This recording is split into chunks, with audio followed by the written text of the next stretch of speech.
अस्सलामुअलैकुम प्यारे दोस्तों, कैसे हैं आप सब। आई होप आप सब ठीक होंगे, खैरियत से होंगे। और वेलकम करती हूं आपको अपने इस प्यारे से चैनल पर जिसका नाम है हीरा कौलाची। और आप देख रहे हैं मेरा आज का न्यू व्लॉग। आज की सुबह सुबह जो है ना हमारी स्टार्ट हो रही है सब्जियों के साथ। आज जब मैंने बालकनी में जाकर देखा तो भाई सब्ज़ी वाला मचा रहा था शोर, और भाई ताज़ी ताज़ी सब्जियां ले लो। तो भाई हमारा भी दिल हो गया कि भाई ताज़ी ताज़ी सब्जियां ले ली जाएँ। अब मैंने गोभी ले तो लिए, लेकिन मसला सारा ये बनता है कि घर में गोभी कोई खाता नहीं है।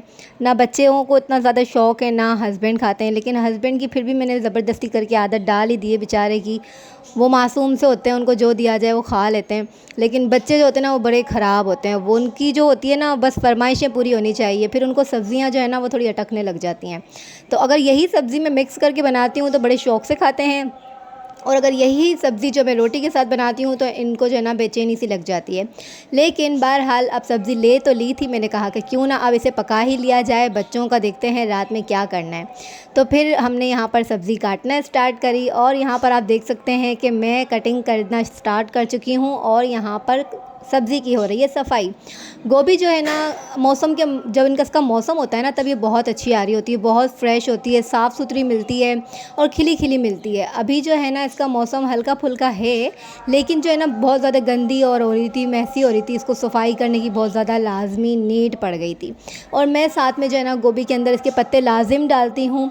इनको भी अगर सब्ज़ी पत्ते वाली होती है ना तो बहुत ज़्यादा मज़ा आता है उसके अंदर। आप लोग भी कभी ट्राई कीजिएगा। गोभी के जो पत्ते होते हैं ना इसके साथ में जो इसके डंडे में चिपके हुए होते हैं, उसको कटिंग करके लाजिम गोभी के अंदर ऐड कीजिएगा, आपको बहुत मज़ा आएगा। भाई मुझे तो बहुत मज़ा आता है। अच्छा जी, तो यहाँ पर मैं अपने व्लॉग की वॉइस ओवर कर रही हूँ और साथ में मुझे दूर से अजानों की आवाज़ भी सुनाई दे रही है। आपको मेरी वॉइस ओवर में भी अजानों की आवाज़ आ रही होगी।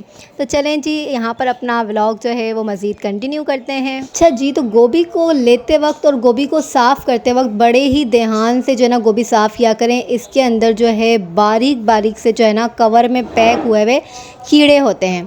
जैसे कि अभी मैंने आपको दिखाया, एक कीड़ा आपने नज़र आया होगा। तो मैं गोभी को जो साफ़ करने के बाद जो है ना उसे बहुत अच्छी तरह से देखती हूँ, और फिर हमेशा से मेरी आदत है कि गोभी को मैं बहुत संभल के काटती हूँ। पहले पूरे अच्छे से चेक करती हूँ, क्योंकि इसके अंदर बहुत ज़्यादा कीड़े होते हैं, और कीड़े भी ऐसे होते हैं जो नज़र नहीं आते, ग्रीन कलर के होते हैं। और अगर वाइट गोभी के ऊपर बैठे हुए होते हैं ना जब, तो वो वाइट कवर के अंदर बंद होते हैं। तो इतना तो किसी ने गौर नहीं किया होगा, लेकिन मेरी आदत है कि मैं जब भी कुछ पका रही होती हूँ ना तो मैं बहुत ज़्यादा हर चीज़ के ऊपर गौर करती हूँ कि इसमें कहीं कोई मसला तो नहीं है, कोई परेशानी तो नहीं है, कोई कीड़ा वगैरह तो नहीं है। और फिर जब भी गोभी को कटिंग करती हूँ ना तो उसको मैं तकरीबन अच्छे से ना आधा घंटे के लिए भिगो देती हूँ पानी के अंदर। और जब वो आधा घंटा भीग जाती है तो अगर उसके अंदर कोई कीड़ा वगैरह होता भी है तो वो फिर पानी के ऊपर आ जाता है। फिर हम उसे और अच्छी तरह से वॉश करके जो है ना फिर हम गोभी को बनाते हैं।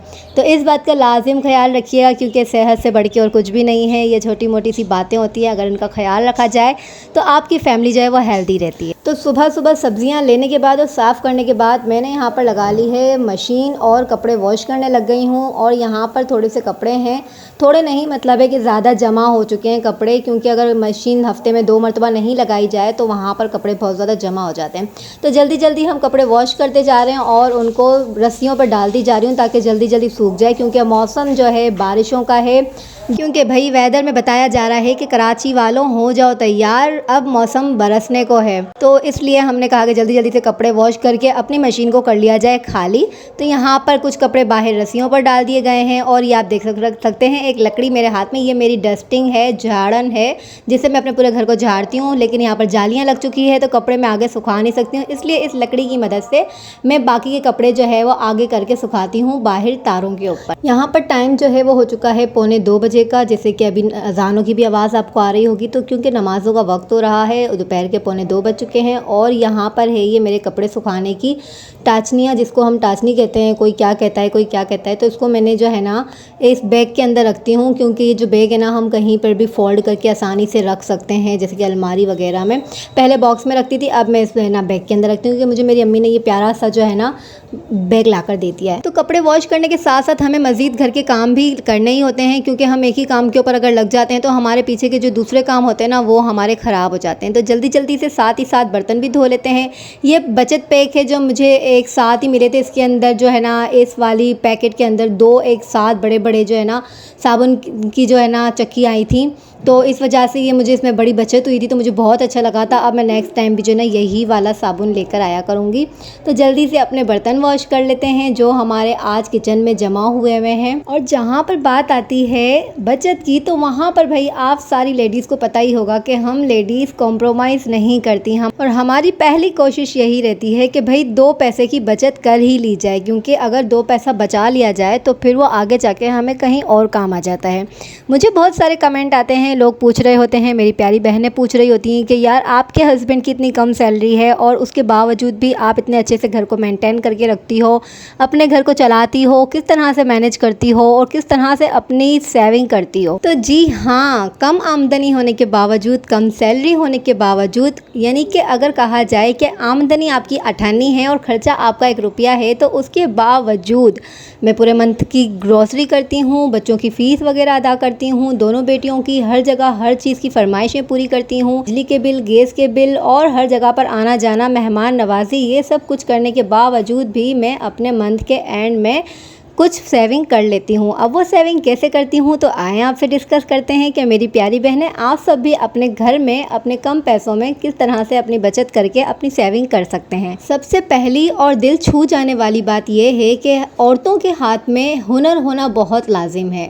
आपसे लोग निवाला छीन के खा सकते हैं, लेकिन आपका हुनर कोई नहीं छीन सकता। अगर आपके हाथ में कोई हुनर है, अब वो तो आपने सुना ही होगा कि जिसके हाथ में हुनर होता है यानी उसके हाथ में सोने का कलम होता है, और सोने का कलम हाथ में होने का मतलब तो आपको पता ही होगा। तो आप अपने घर बैठे ही काम कर सकते हैं, पैसा कमा सकते हैं, कुछ सेविंग कर सकते हैं, अपने हस्बैंड की, अपने भाई की, अपने वालिद की हेल्प कर सकते हैं फाइनेंशियली तौर पे। तो अगर आपके पास कोई हुनर है, आपको सिलाई आती है, आपको कढ़ाई आती है, आपको कुकिंग आती है, अगर आप ब्यूटिशियन हैं, अगर आपके पास पढ़ाई की तालीम का हुनर है, तो आप घर बैठे ही ट्यूशन पढ़ा सकते हैं, घर बैठे ही सिलाई कर सकते हैं, घर में ही अपना एक पार्लर खोल सकते हैं, जिससे आप अपनी सेविंग कर सकते हैं, अपने लिए कुछ अच्छा कर सकते हैं। तो ये तो हुई हुनर की बात। और मैं किस तरह से करती हूँ, तो जैसे कि आपको पता है कि मैं भी पार्लर चलाती हूँ घर के अंदर। मैंने एक छोटा सा सेटअप लगा के रखा हुआ है, एक चेयर और एक शीशे का जो सेटअप है वो लगा के रखा है। और मेरे पास लड़कियाँ आती हैं, तो मैं मेकअप आर्टिस्ट हूँ, तो मैं उनका मेकअप वगैरह करती हूँ। तो यहाँ पर मेरी छोटी मोटी सी खर्ची निकल आती है, जिससे मैं सेविंग कर लेती हूँ। अब बात आती है कि यहाँ तो आप ब्यूटिशियन हैं और आप अपनी सेविंग कर लेती हैं, कुछ छोटा मोटा खर्चा आप अपना निकाल लेती हैं। अब आप ये बताएं कि आप अपने हस्बैंड की सैलरी में से कैसे बचत करती हैं। काफ़ी सारी मेरी बहनें ऐसी हैं जिनके पास हुनर नहीं है, जिन्हें सिलाई नहीं आती, जो कोई पार्लर का काम नहीं जानती, जिन्हें अच्छी कुकिंग नहीं आती। बहुत सारी ख़वातीन ऐसी हैं कि घर बैठे ही खाना बनाती हैं, कुकिंग करती हैं, तो वो होम सर्विस करती हैं।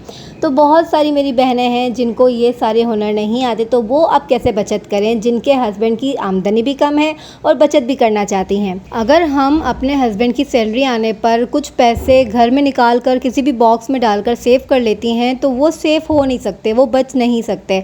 हमें कभी भी किसी चीज़ की ज़रूरत होती है, हम फौरी तौर पे उन्हीं पैसों के ऊपर हमला करती हैं और निकाल लेती हैं, और फिर कहती हैं कि हाय हमारे पास तो सेविंग ही नहीं हो रहे, हमने तो पैसे बचा के रखे थे लेकिन वो हमारे जमा ही नहीं हुए, हमारे तो पैसे ही उड़ जाते हैं। अरे ये क्या, पैसों की बात करते करते लाइट चली गई। उफ़, ये पूरे घर में अंधेरा हो चुका है और मैंने लगाई हुई है मशीन यहाँ, तो मेरे कपड़े ही रुल जाने हैं। और यहाँ पर अभी बहुत सारे कपड़े मेरे बाकी हैं, या सारी बेडशीट्स का यहाँ पर एक गट्ठा लगा हुआ है, और ये कुछ कपड़े बाकी हैं जो मुझे अभी वॉश करने हैं। और लाइट जो है वो बे टाइम चली गई है। ये लाइट की जो आँख में चोली है ना, ये कराची में कभी ख़त्म नहीं होने वाली है। तो यहाँ पर इंतज़ार करते करते जो है मुझे बज चुके हैं शाम के 5 और लाइट नहीं आई है, और मेरा सारा काम हो चुका है ख़राब, मेरे कपड़े रह चुके हैं। अब यहाँ पर मुझे मशीन वॉश करके किसी भी हाल में रखनी ही पड़ेगी, मज़ीद वेट नहीं कर सकते, और पानी भी हो चुका है बंद। यार मौसम चेक करें, मौसम और आसमान का कलर चेक करें, ये तो भाई बारिशों के आने से पहले पहले की पेशन गोई होती है। चलें जी, वापस आते हैं अपने टॉपिक के ऊपर कि आप सेविंग कैसे करेंगे, वो भी अपने हस्बैंड की कम आमदनी में। तो अगर आपके हस्बैंड की आमदनी कम है, तो अगर आपके पास कोई भरोसेमंद इंसान है जो कमेटी डालता हो और अपने पास सेविंग करता हो सारे पैसों की, तो आप उनके पास जो है अपने हस्बैंड की सैलरी के मुताबिक हर महीने के 1000 रुपये या फिर 2000 रुपये या फिर 5000 रुपये की कमेटी डालकर अपने पास सेविंग कर सकते हैं, अपनी बचत कर सकते हैं। जब आपके पास पास वो कमेटी आपकी खुले तो आप अपना कोई भी बड़ा काम उससे कर सकते हैं। तो मैं भी अपनी सेविंग इसी तरह से करती हूँ। अपने हस्बैंड की जब सैलरी आती है मेरे पास तो फिर मैं उसमें से कमेटी डालती हूँ और कमेटी के थ्रू ही, कमेटी के ज़रिए ही मैं अपनी सेविंग करती हूँ, बचत करती हूँ और अपने जो बड़े बड़े रुके हुए काम होते हैं उनको उन्हीं पैसों से सर अंजाम देती हूँ। तो लीजिए यहाँ पर तो भाई गरज चमक हो रही है और यहाँ पर पूरा बादल जो है दिन का मंजर पेश कर रहा है। रात में दिन होने लगता है थोड़ी थोड़ी देर में और हो चुकी है बरसात स्टार्ट। यहाँ पर मौसम बन चुका है बारिश का और बारिश स्टार्ट भी हो गई भाई। और यहाँ मैंने धोए हुए हैं कपड़े, सारे कपड़े रस्सियों से अंदर लेने पड़े और डबल मेहनत हो गई आज। और इसी हसीन और ख़ूबसूरत मौसम के साथ मैं करती हूँ अपने व्लॉग का यहीं पर एंड। चाहती हूँ आपसे अलविदा, मिलेंगे आपसे नेक्स्ट व्लॉग में। तब तक के लिए दीजिए इजाज़त, अल्लाह हाफिज़।